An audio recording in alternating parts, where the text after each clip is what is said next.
So, David, thanks so much for taking the time to join us, and congratulations on such a big story. Yeah, thanks a lot for having me. It's great Happy to talk to to do you. so. Yeah. Obviously, I wanted to because we've had 8 or 9, I think, Twitter files installments. This was the first on how the government and big tech united to suppress dissent on the debate over COVID. What is your interest in that story? What has kind of led you to be interested in this, and how did you pick this part of the story to do? Yeah, I've been reporting on COVID since pretty much the beginning. I put out an article in the first week of May of 2020 where I basically looked at this compendium of studies and data from around the world, and I started seeing all these schools opening in Europe, and I was wondering why they weren't opening in the US. And there didn't seem to be any coverage of this. I didn't understand why there was such a divergence. And so I was able to write an article for Wired magazine, not necessarily an obvious choice initially for something about, the pandemic, but they cover science and they were interested.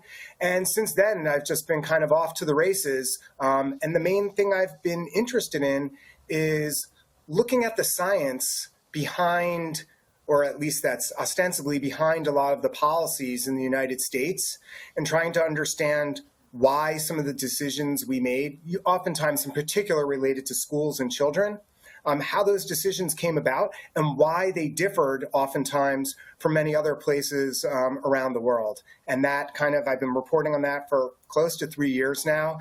And then Barry Weiss at the Free Press, I knew she had access to the Twitter files, and we know each other. I'd written for her in the past, and she said, "You're our guy to come out here and look at the stuff related to COVID." So that's what I did. Yeah, I mean, what strikes me so much about all of this is we heard from the beginning about how new this disease was. It was called for a while the novel coronavirus pandemic to emphasize its newness. And you would think, particularly in those moments, you would want as much debate as possible, especially among scientists. And yet, as your reporting showed, somehow the government and big tech acted to prevent that. Before we get into the details of how, I've interviewed Matt Taibbi, Michael Schellenberger, Lee Fong, so you're the 4th reporter on the Twitter files, and I've asked each of them, and I will ask you, given how much insinuations there are about motives and conditions and the like, were there any conditions imposed on what you could or couldn't say? Were you paid by Elon Musk or Twitter in any way for this reporting? What was the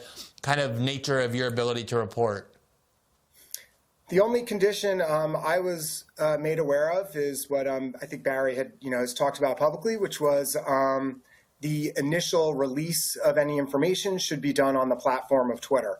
That was it. Other than that, we were given access. We had at times one, at times several different people helping us to utilize these sort of internal systems to look through various files. And that was it. There was no communication between me and Elon Musk or really anyone else other than the people who are helping us to do our searches.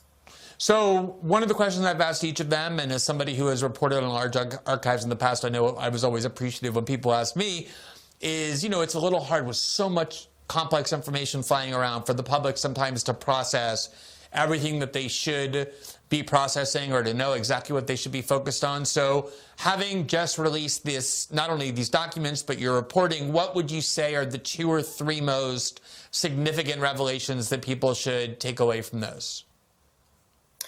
Yeah, for me, of course, everyone is interested in, and me among everyone, in seeing if there's some sort of smoking gun or scandalous email that you might find from a government official, or where people are talking about government pressure and interference. And indeed, I think I found something that certainly fits the bill in relation to very direct government pressure that they were putting on Twitter, among other social networks.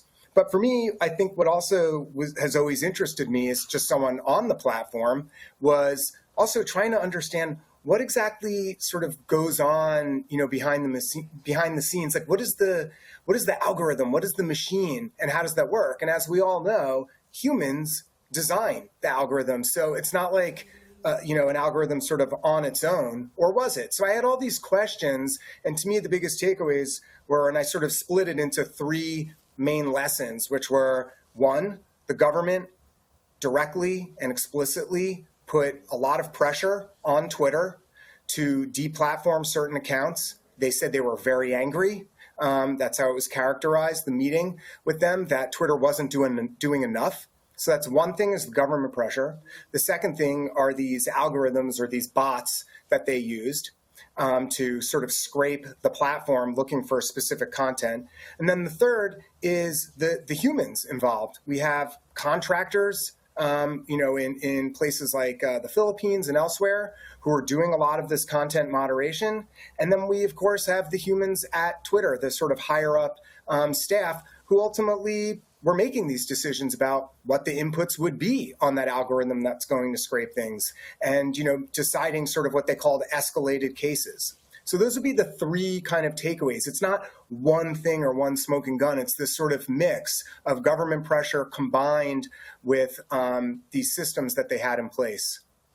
So just to sort of ask you to confront what I think is the government's defense of their conduct, and maybe even big tech's, which is, maybe...